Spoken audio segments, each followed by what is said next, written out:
tu ne réussiras jamais en France, alors barre-toi. Si tu ne me connais pas, je m'appelle Axel Gobert. J'ai fondé et cofondé 4 entreprises en 5 ans. Les 2 premières ont fait un peu plus d'1 million d'euros de chiffre d'affaires. Et j'ai tout plaqué pour cofonder ma startup Freegom, avec laquelle on a levé 2 millions d'euros avec Elliott EPF. Voilà. Et tout ça hors de France. Donc aujourd'hui, le programme, c'est pourquoi est-ce qu'il faut que tu te casses si tu veux réussir dans le business. Disclaimer, je suis français, j'aime mon pays, mais je me suis cassé parce qu'en fait, c'est juste pas faisable. On va voir du boss surmontable, facile, niveau Assassin's Creed, au boss final où c'est le boss Dark Souls, t'arrives pas à le passer parce que c'est impossible de le passer tout simplement. Voilà, donc on va faire par level de difficulté. Le premier level, qui je pense est surmontable quand même, c'est le cadre. Il faut comprendre un truc en France, c'est que on se fait beaucoup aider par l'État. Depuis toujours, quand tu es étudiant, peut-être que tu as reçu des bourses pour. Tu sais, quand tu étais gamin, tes parents ils ont reçu une bourse parce que bah, voilà, fallait acheter les petits cahiers, ton cartable, les choses comme ça. Jusqu'à quand tu es adulte et que tu as plein d'enfants et que tu n'as pas d'argent, et ben tu prends les APL, tu prends les machins, etc. Donc dans la culture française, c'est l'État t'aide, il t'envoie de la thune. Tu en as besoin, il t'envoie. Et ça crée un mindset de loser. Voilà. Je pense qu'il y a des aides qui méritent d'exister et d'autres qui méritent un peu moins. Et le problème, c'est qu'il y a des aides pour tout et n'importe quoi. Je me souviens, je parlais avec un gars à l'époque qui voulait créer son entreprise. Moi, j'étais en train de créer la mienne. Et lui, il avait pas encore créé, mais il était en mode, ouais, moi je veux travailler pour moi, machin. Sauf qu'il était fonctionnaire. Enfin, moi, j'ai pas de problème avec les fonctionnaires. Enfin, il y en a un peu trop, mais en soi, chacun fait ce qu'il veut. Il travaillait, tu sais, à la mairie pour les espaces verts. Il me disait, moi je veux créer ma société. Je lui dis, bah vas-y, fais-le, arrête ton job, crée ta société, lance-toi, avance.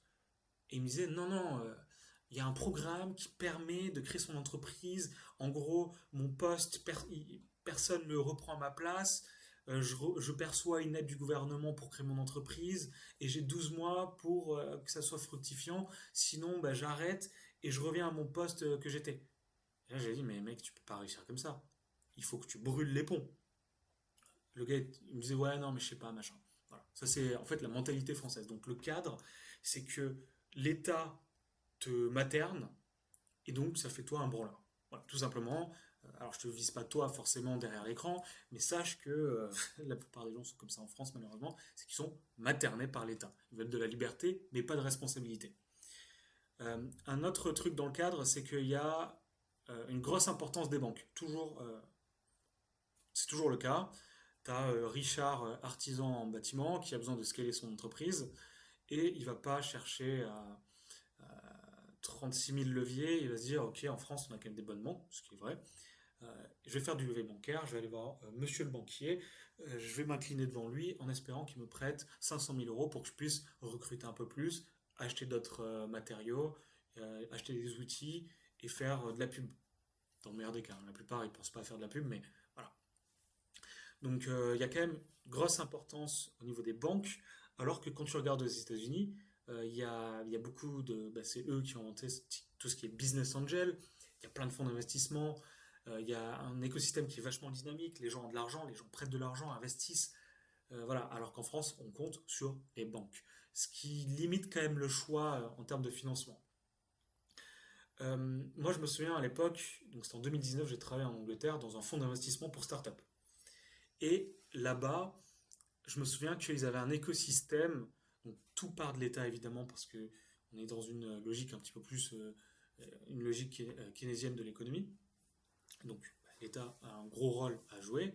Et en fait, en Angleterre, ce qu'ils avaient fait, c'est qu'ils avaient fait des, comme on dit en anglais, tax cut. Donc c'est-à-dire que tu peux avoir des remises sur les taxes quand tu investis dans des entreprises anglaises. Donc tu avais un fonds d'investissement dans lequel je travaillais qui, toute leur communication est autour de ça. Donc nous, on a un bon track record, mais en plus, si vous investissez avec nous, nous, on ne prend que des entreprises qui sont IAS, SIAS. Donc ça, c'était en fonction du danger de l'entreprise, tu avais plus ou moins de remise sur ton imposition. Donc ça avait vachement dynamisé l'écosystème anglais parce que à la fin de la journée, bah, tu dois payer 100 000 balles d'impôts. Bah, peut-être que soit en fait tu files les 100 000 balles, soit tu files, j'en sais rien, je tiens un nombre au pif, et soit tu files 70 000 et tu as 30 000, et t'as 30 000 d'abattement en moins et tu as investi dans une start-up, ce qui au final c'est gagnant-gagnant pour l'économie du pays et pour toi-même parce que tu détiens des parts qui peuvent augmenter ton capital sur le long terme. Donc au final, ils avaient réussi à créer vraiment tout un écosystème qui était intéressant en Angleterre et c'est pour ça que je pense que bah, il y a quand même de grosses startups londoniennes, peut-être un peu plus qu'à Paris, alors qu'on a quand même des cerveaux brillants en France, c'est dommage. Également, un autre critère du cadre, c'est Tonton José. Tonton José, c'est le mec au repas de famille qui va te pousser à reprendre un job normal parce qu'il comprend rien à ce qu'il fait, il cherche pas à comprendre. De toute façon, il est peut-être sous Ricard, tonton José. Donc, bon, ça sert à rien d'essayer de le convaincre. Mais ça, tu vois, toutes ces micro-agressions, toutes ces personnes qui comprennent pas ce que tu fais, qui essaient pas de comprendre, qui vont te démoraliser. C'est pas comme aux États-Unis. Aux États-Unis, les mecs qui comprennent pas, ils vont dire ah super, génial, machin, continue, tu peux devenir milliardaire. Alors qu'en France, ils vont dire ah ouais, mais les gens, ça les intéresse ce que tu fais. Ah ouais, bon, je sais pas, franchement, moi, je serais toi, je bosserais pour un compétiteur jusqu'à tes 50 ans. Quand tu as 50 ans, que tu as de l'expérience, tu crées ta boîte, où en fait tu voles leur process, etc. Ça, c'est des conseils qu'on m'avait donnés à l'époque, hein. Et j'étais en mode, bah non, moi j'ai envie d'apprendre. J'ai pas forcément envie de copier des boîtes à l'ancienne, quoi. Donc voilà, il y a tout cet environnement qui fait chier. Et même, on peut considérer, voilà, tu peux avoir tes potes qui te ghostent parce que bah, t'es pas comme eux. C'est un truc qui m'est arrivé, évidemment. Après, je leur en veux pas parce que bah, moi aussi j'ai fait le choix de m'isoler pour pouvoir bien bosser. Mais sachez que ça arrive. Donc ça c'est le premier boss, le cadre. Si tu es dans ta bulle, si tu voilà, réfléchis pas trop, je pense que c'est surmontable. Tu fais ta voix comme moi j'ai pu faire à l'époque quand j'ai commencé à entreprendre. Euh, et puis c'est tout quoi. Mais bon, ça fait quand même chier. Le deuxième boss, qui est un peu plus chiant, c'est la bureaucratie. Il faut savoir un truc, c'est qu'en France, on a 400 000 normes. 400 000 normes. C'est dingue. C'est c'est absolument dingue. Et on est classé deuxième au monde. Moi, je me souviens, il y avait un gars. Donc, moi, je faisais un truc, c'est que je viens d'un petit village de 10 000 habitants dans le sud-ouest. Donc, forcément, c'est pas mal de paysans, c'est pas mal de gens. Ouais, ils sont pas de Paris, quoi. C'est des mecs de province comme moi. Et donc, ben, il y avait un gars qui avait acheté un terrain, qui a sa baraque depuis 20 ans. Voilà, l'histoire classique du français qui a réussi sa vie avec le French Dream. Et il racontait cette histoire qu'il voulait construire un petit muret comme ça, dans son jardin. Et en fait, il avait besoin d'obtenir l'autorisation de la mairie. Alors c'est chez lui, c'est son terrain, mais non, il faut qu'il demande à papa-maman s'il peut construire ce muret. Et il me racontait, putain, il fallait qu'il fasse un dossier, le croquis en 3D du muret, etc. Ou alors, bah, si tu peux pas dessiner, bon, c'est pas grave, tu prends un architecte, ça va, il va te coûter 1 500 € pour se faire un petit croquis en 3D de merde. Tu vois, le mec, il peut pas arriver, tu sais, c'est un bon landais, tu vois, il vient des Landes. Le mec, 50 balais, il peut pas arriver construire son truc en béton alors qu'il a fait 20 ans de BTP derrière. Non, non. Il faut qu'ils demandent l'autorisation de la mairie, qu'ils fassent faire un croquis, et peut-être qu'ils vont dire oui. Et s'ils disent oui, ah oui, évidemment, expliquer c'est quoi le but du muret, avec quelle matière il va être construit, pourquoi cet endroit-là, pourquoi pas un autre. Enfin, tu sais, il y a tout un dossier à remplir pour un muret de 15 centimètres. Donc la bureaucratie, ça c'est un exemple de comment tu peux créer un business dans un endroit qui va te saouler avant même d'avoir fait n'importe quoi. Et ça, c'est le problème de l'Europe. C'est qu'avant même d'avoir créé de la technologie, notamment, il y a eu toute cette histoire avec l'IA, et ben on cherche déjà à la réguler. On n'a pas de grandes entreprises d'IA, et me citez pas, je vous le défends, ne me citez pas Mistral comme une grande entreprise d'IA. C'est intéressant ce qu'ils font, c'est cool, je suis français, je suis patriote, mais ils se font mettre la branlée par absolument tous les gros autres acteurs, que ce soit Anthropic, que ce soit Grok, que ce soit bah, OpenAI évidemment, compagnie. Donc Mistral c'est cool, mais ça sert à pas grand chose. Ensuite, au niveau des taxes, en France, on a 483 différentes taxes. Est-ce que j'ai besoin d'aller plus loin? Bon, allez, vous êtes sympa, je vais aller plus loin. Alors, quand tu ajoutes à ces taxes-là, qui me semblent accumulées, font à peu près 45%, si tu ajoutes en plus tout ce qui est sécu social et compagnie, tu es plus à 55%. Donc c'est-à-dire que tu gagnes, tu gagnes 10 balles brutes, à la fin de la journée, tu as 4,50 €. Voilà. Donc tu donnes plus de ta moitié à l'État. Mon père m'a toujours dit, quand tu crées une entreprise en France, tu ne le sais pas, mais tu es un actionnaire majoritaire. Et ouais. Donc moi, très rapidement, je me suis dit, je ne vais pas créer mon entreprise en France, je vais la créer à l'étranger. Et je pense que ça a plutôt bien marché, parce que si j'avais dû payer toutes ces taxes-là au gouvernement français, en sachant qu'il dépense cet argent de manière un peu douteuse, ça m'aurait bien troué le cul. Allez, dernier gros boss final, c'est ok, tu t'es isolé, tu t'es dit ok, c'est bon, le cadre, je le mets de côté, je le crée moi-même, très bien. Deuxième truc, bureaucratie. Ouais, moi j'aime bien les papiers, j'ai fait toute mon administration, j'ai un avocat, j'ai un comptable, j'ai tout ce qu'il faut, parfait, très bien pour toi. Troisième truc, dépenser des taxes pour le gouvernement français, ça ne te dérange pas. Donc bah déjà, si tu arrives déjà à accepter ces trois choses-là, félicitations, j'ai du respect pour toi parce que moi j'aurais pas eu cette patience-là. Eh bien, le dernier boss final, ben, ce n'est pas de ton ressort, tu ne peux rien y faire. Et je parle évidemment de la corruption. Et si tu me dis, il n'y a pas de corruption en France, eh bien c'est que tu es mal renseigné. Mon père a perdu une entreprise à cause de ça, d'ailleurs, à l'époque. Donc c'est-à-dire que dans les années fin des années 90, 98, euh, il y a mon père qui avait une entreprise en BTP à ce moment-là.